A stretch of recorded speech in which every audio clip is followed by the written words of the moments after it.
Olá, uma boa noite a você. Exército do Irã faz novos ataques ao território israelense.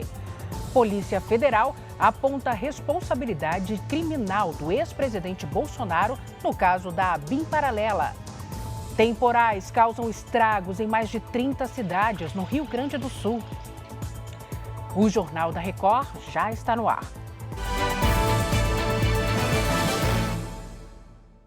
Oferecimento Bradesco, cartões de crédito com benefícios de estrela de cinema.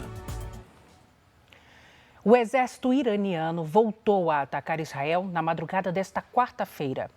Os mísseis foram lançados contra Tel Aviv agora há pouco, você acompanha nas imagens. Ainda não há informações sobre feridos ou a dimensão dos estragos. Mais cedo, o líder supremo do Irã, Ali Khamenei, declarou que não vai ter misericórdia de Israel e afirmou que os ataques aéreos vão continuar.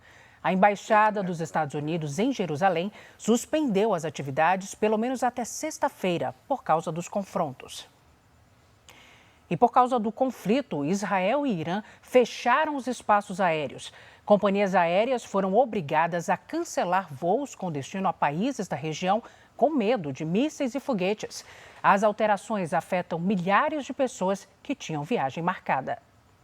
Neste site que monitora voos pelo mundo, um grande espaço vazio na região de conflito. O Irã, desde a noite de quinta-feira, sofre bombardeios, por isso o espaço aéreo está fechado. Em Israel, todos os voos comerciais também estão suspensos. As restrições atingem ainda outros países do Oriente Médio. Suspendeu voos para o Azerbaijão, Geórgia, Irã, Iraque, Israel, Jordânia, Síria, Líbano, Rússia, Uzbequistão, Cazaquistão, Tadjiquistão, Turcomenistão e Quirguistão. É uma quantidade enorme de destinos. O registro feito de uma aeronave comercial que sobrevoava Dubai, nos Emirados Árabes Unidos, impressiona. No início, alguns clarões no céu. Segundos depois, dezenas de mísseis podem ser vistos cruzando o céu rumo a Israel. O fechamento de parte do espaço aéreo no Oriente Médio afeta a operação de várias companhias, não só pelo cancelamento de viagens, mas também pela mudança de rotas. Voos que normalmente passariam pela região do conflito fazem rotas alternativas por zonas fora de risco. As rotas serão traçadas com base no impedimento desses lugares onde se pode voar, procurando lugares onde ainda é permitido fazer esse voo, e com isso o trajeto fica maior, o número de horas fica maior. A maior companhia aérea dos Emirados Árabes Unidos suspendeu temporariamente voos para Jordânia, Líbano, Irã e Iraque. Outra empresa, do Catar, também deixou de voar para o Irã, Iraque e Síria. A reabertura dos espaços aéreos vai depender da evolução dos confrontos na região. Isto só irá acontecer se começarem a uma discussão de paz e aí você tem, vamos dizer, de uma certa maneira, uma trégua, porque já existe movimentação nessa direção, tanto da parte do Irã como da parte de Israel. Está prevista para esta quarta-feira a chegada do primeiro grupo de políticos brasileiros que deixou Israel. 12 pessoas fazem parte dessa comitiva. O vereador pelo Rio de Janeiro, Flávio Vale, gravou um vídeo ao pousar na Arábia Saudita. Chegamos aqui, nossa delegação, e aqui só trocar de roupa, tomar um banho, já partir para o aeroporto. O prefeito de Nova Friburgo, município do Rio de Janeiro, falou da expectativa para a volta. Foram dias de muita angústia, aflição, de incertezas, mas agora estamos aqui muito próximo de retornarmos para a nossa cidade. De acordo com o Ministério das Relações Exteriores, as outras 27 autoridades brasileiras que permanecem em Israel devem seguir por terra até a Jordânia nos próximos dias. De lá, embarcam em voos comerciais de retorno ao Brasil. Aqui no Brasil, a Polícia Federal identificou responsabilidade criminal de Jair Bolsonaro no caso da ABIN paralela. Mais de 30 pessoas foram indiciadas no inquérito sobre o uso da Agência Brasileira de Inteligência para espionar adversários políticos. Entre os indiciados estão o vereador do Rio de Janeiro, Carlos Bolsonaro, e o atual diretor da ABIN, Luiz Fernando Correia.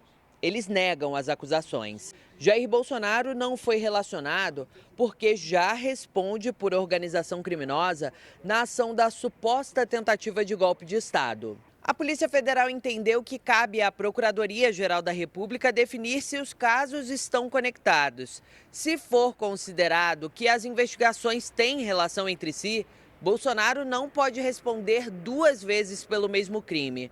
Segundo o relatório apresentado nesta terça-feira pela PF, o ex-presidente tinha conhecimento e era o principal beneficiário do esquema de espionagem ilegal. Segundo as investigações, servidores e agentes da ABIN montaram uma organização criminosa para monitorar autoridades consideradas adversárias do ex-presidente Jair Bolsonaro. O grupo teria utilizado ferramentas de monitoramento clandestinas para espionar ministros, adversários políticos, jornalistas e advogados, além de espalhar notícias falsas. Agora o STF vai encaminhar o relatório para a PGR decidir se apresenta uma denúncia contra os indiciados ou arquiva o caso. O ministro Alexandre de Moraes determinou que o Google envie ao Supremo Tribunal Federal informações sobre quem publicou uma cópia da minuta do golpe em um domínio público na internet. A decisão foi motivada por um pedido da defesa do ex-ministro da Justiça, Anderson Torres. Uma cópia da minuta foi encontrada na casa dele em 2023 pela Polícia Federal. O Google ainda não se manifestou. As acariações autorizadas pelo ministro Alexandre de Moraes na ação penal sobre a suposta tentativa de golpe de Estado serão realizadas na próxima terça-feira. Passarão por acariação o ex-ministro Braga Neto e o ex-ajudante de ordens de Jair Bolsonaro, Mauro Cid. Na sequência, será a vez do ex-ministro Anderson Torres e do ex-comandante do Exército, Freire Gomes. A acariação é um procedimento em que os envolvidos ficam frente a frente para prestar esclarecimentos. Braga Neto, que era candidato a vice na chapa de Bolsonaro, está preso no Rio de Janeiro e vai ser levado a Brasília para a sessão, que vai ser fechada com a participação dos réus, advogados e do ministro Alexandre de Moraes. Deputados e senadores analisaram nesta terça-feira vetos do presidente Lula sobre medidas definidas pelo Congresso Nacional. A votação foi feita de forma eletrônica, com acordo prévio sobre os vetos presidenciais. Os parlamentares mantiveram, por exemplo, o veto que impede a exigência de conteúdos do currículo opcional no Exame Nacional do Ensino Médio, Enem, e derrubaram o veto à contratação compulsória de pequenas centrais hidrelétricas, mesmo quando não houver demanda. Também rejeitaram o veto que impedia o pagamento de indenização e pensão vitalícia às vítimas do Zika vírus. Mães de crianças afetadas pelo vírus acompanharam a votação no plenário. Dos 60 vetos inicialmente na pauta, pelo menos 30 foram adiados por falta de consenso entre os líderes e o governo, como o que classifica diabetes tipo 1 como deficiência. Diante do cenário, o presidente do Congresso, Davi Alcolumbre, já anunciou uma nova sessão do Congresso Nacional para antes do recesso parlamentar, no dia 17 de julho. E disse que, se não tiver consenso até lá, vai levar os vetos presidenciais a voto, mesmo sem acordo. Se conseguirmos um entendimento na próxima reunião da maioria dos vetos, nada impede que aqueles vetos que algumas bancadas carecem da derrubada e que, de certo modo, o governo não compreende em buscar um acordo, que a gente submeta ao voto. Também foi aprovado o projeto que muda o rito para indicação das emendas parlamentares. Agora, esses recursos poderão ser usados para pagar salários de profissionais da saúde. Durante a sessão, o presidente do Congresso, o senador Davi Alcolumbre, leu o requerimento que instala uma comissão parlamentar mista de inquérito para investigar as fraudes do INSS. A comissão vai ser formada por senadores e deputados. Ainda não há data para o início dos trabalhos. A criação da CPMI foi articulada pela oposição. Agora, o governo tenta ficar com os principais cargos da comissão. E eu falo agora sobre as fortes chuvas que atingem ao menos 33 cidades do Rio Grande do Sul. O município de Mata é um dos mais prejudicados. Diversos pontos da cidade estão assim, como vocês podem ver aí na imagem, embaixo d'água. As aulas da rede municipal estão canceladas e sem previsão de serem retomadas. O Instituto Nacional de Meteorologia emitiu um alerta vermelho de tempestade para todo o estado. 2 mortes foram confirmadas. Nos destaques internacionais, a Justiça da Argentina determinou que a ex-presidente Cristina Kirchner cumpra a prisão domiciliar com tornozeleira eletrônica. Os detalhes com a correspondente da Record em Buenos Aires, Denise Odorice. A decisão teve efeito imediato e a prisão domiciliar de Cristina Kirchner já começou a ser cumprida no apartamento em que ela mora neste prédio aqui em Buenos Aires. A ex-presidente só poderá sair com autorização judicial e deve fornecer nomes de parentes, médicos e advogados que poderão fazer visitas regulares. Ela terá que usar tornozeleira eletrônica. Cristina Kirchner foi condenada a 6 anos de prisão por irregularidades em contratos de obras públicas. A sentença foi confirmada pela Suprema Corte Argentina. A ex-presidente também está impedida de ocupar cargos públicos. Nos últimos dias, há uma grande aglomeração de pessoas em frente à casa da ex-presidente. Os chefes de Estado que participam do G7 no Canadá manifestaram apoio a Israel e condenaram a ameaça do Irã. O presidente Lula participou do encontro. O ucraniano Volodymyr Zelensky recebeu do primeiro-ministro canadense o equivalente a 8 bilhões de reais em ajuda militar. Zelensky e Lula cancelaram uma reunião prevista para esta terça-feira. No discurso, o presidente Lula defendeu a transição energética e afirmou que o combate às mudanças climáticas exige um esforço coletivo. Ao citar conflitos como os que envolvem Rússia e Ucrânia e Israel e Irã, voltou a criticar gastos excessivos com armamentos. Lula pediu aos líderes que busquem o comprometimento com a paz. A previsão é que o presidente Lula chegue amanhã ao Brasil. De volta ao Brasil, 19 pessoas ainda estão internadas por conta de um acidente com um ônibus no Rio de Janeiro. O veículo tombou e caiu dentro de um canal. Do alto, a imagem impressiona. O ônibus ficou com as rodas para cima depois de cair em um canal numa importante avenida da zona oeste do Rio. Eu pensei que ia morrer ali. Eu, na minha mente, já tinha morrido. O acidente aconteceu por volta de 8 da manhã. O veículo estava lotado. Eu mesma estava em pé. O que me segurou foi a grade, que eu fiquei na grade, assim que o ônibus deitou, eu botei as 2 mãos na grade, senão eu tinha sido pisoteada também. Caiu todo mundo em cima do outro, a gente tentando socorrer, mas conseguimos tirar todo mundo. Os bombeiros chegaram rápido para prestar socorro. Tirei uma criança que estava lá gritando, e muita gente gritando, muito desespero. 30 pessoas precisaram ser levadas a hospitais da região. A maior parte já recebeu alta. As causas do acidente ainda são investigadas pela Polícia Civil. Em nota, o Sindicato das Empresas de Ônibus do Rio de Janeiro informou que aguarda o resultado da perícia e que tem prestado assistência às vítimas. O acidente deu um nó no trânsito e provocou congestionamento na linha amarela, uma das vias expressas mais movimentadas da cidade. Este ano, mais de 100 mil motoristas foram multados porque estavam com a carteira de habilitação vencida. Em São Paulo, a estimativa do Detran é que 6 milhões de pessoas circulem com a CNH sem validade. A dona Lenira, de 69 anos, veio cedo ao Poupatempo, um serviço do governo do estado para renovar o documento. Ela está há 4 anos com a carteira de habilitação vencida. Agora que eu vou ter novamente o carro na minha mão, então agora primeiramente eu vou fazer tudo direitinho, deixar a renovação em ordem, para eu poder sair tranquila, sossegada, né, sem ter problemas. Dados do Senatran mostram que mais de 102 mil motoristas foram multados este ano em todo o país por dirigirem com a CNH vencida. Aqui no Poupatempo, muita gente aproveita para regularizar a CNH. Tem motorista que nem percebe que o documento está vencido e só lembra quando surge o risco de ser parado em uma blitz. Dirigir com a CNH vencida é infração gravíssima, com multa de mais de R$ 290 e 7 pontos na carteira.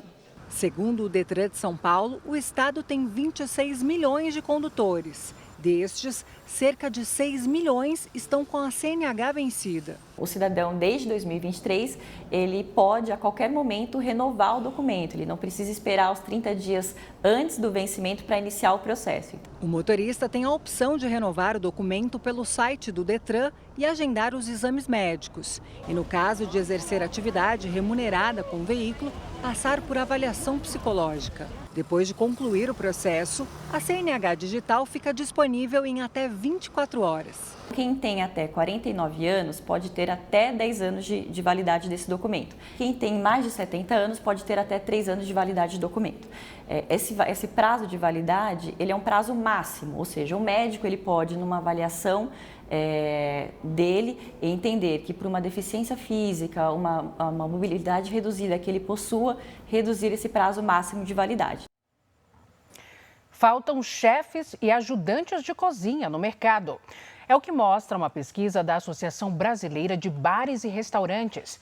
Em Salvador, uma das capitais mais visitadas por turistas, os estabelecimentos têm tido dificuldades para contratar novos funcionários. Não basta apenas bons ingredientes para preparar uma moqueca baiana. É preciso também experiência. Conseguir um profissional assim tem sido cada vez mais difícil. Faz entrevista, a pessoa vem, às vezes trabalha 2 dias, uma semana, depois desiste, vai embora. Não tem muita resiliência de iniciar um trabalho e ter a oportunidade de crescer, de galgar essas oportunidades. O levantamento da Associação Brasileira de Bares e Restaurantes revelou que 81% dos empresários no país disseram ter muita dificuldade para contratar cozinheiro e auxiliar de cozinha. Funções como sushi-man em restaurantes japoneses e churrasqueiro também estão escassas. Os principais motivos são falta de qualificação profissional e falta de interesse nas vagas. O mesmo levantamento mostrou que a média salarial dos trabalhadores do setor caiu 2% no comparativo anual. Em busca de salários melhores, as pessoas procuram outras áreas no mercado de trabalho. Aqui neste curso de chefe e auxiliar de cozinha, as turmas não ficam lotadas há algum tempo. E é uma pena, porque o mercado de trabalho para quem é auxiliar de cozinha, cozinheiro, ele permanece em ascensão, Cerca de 25% do que a gente consome, do nosso salário, é na rua. Então a gente está sempre consumindo serviço em bares, em restaurantes. Aos 56 anos, Carmen decidiu investir na qualificação. No momento estou procurando uma vaga de estágio na área de gastronomia, pode ser confeitaria, padaria. De repente, já quem sabe, já fico lá empregada, já trabalhando, CLT, tudo bonitinho, conforme. O Mamelodi Sundowns da África do Sul venceu o Ulsan da Coreia do Sul por 1-0 e lidera o grupo do Fluminense. As equipes brasileiras voltam a campo na quinta-feira. Pelo grupo A, o Palmeiras enfrenta o Al-Ahly do Egito e pelo grupo B, o Botafogo encara o atual campeão da Liga dos Campeões, Paris Saint-Germain. Boa sorte aos dois times. No segundo dia do Festival de Cannes, o mais importante da publicidade internacional, o Brasil conquistou 18 prêmios. Entre eles, um leão de bronze por uma ação com a RIC TV, afiliada da Record em Curitiba. No mundo em que as máquinas já escrevem textos, criam imagens e até fazem propaganda, o Festival Cannes Lions mostra que a criatividade humana segue indispensável.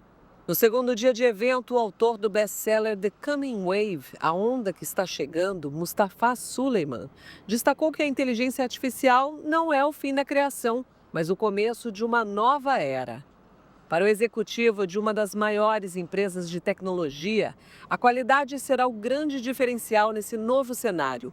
Em um mundo com alta produção, a curadoria e a confiança nas marcas vão se tornar mais importantes do que nunca. Debates como esse mostram que, mais do que um palco de prêmios, o Cannes Lions é um laboratório de ideias. Aqui se discute como a tecnologia vai transformar a indústria criativa e também o perfil dos profissionais.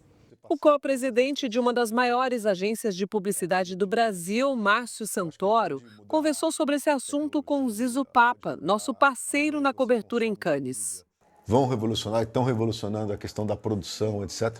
Mas alguém tem que ter aquela ideia. E é por isso que a gente está tão preocupado, evidentemente, mas a gente nunca esteve tão animado. Nesta terça-feira, o Brasil voltou a brilhar no palco de premiações. Foram 18 leões em 8 categorias diferentes, incluindo 2 Grand Prix, os prêmios máximos do festival. Um GP foi para a agência GUT de São Paulo, com uma campanha de games.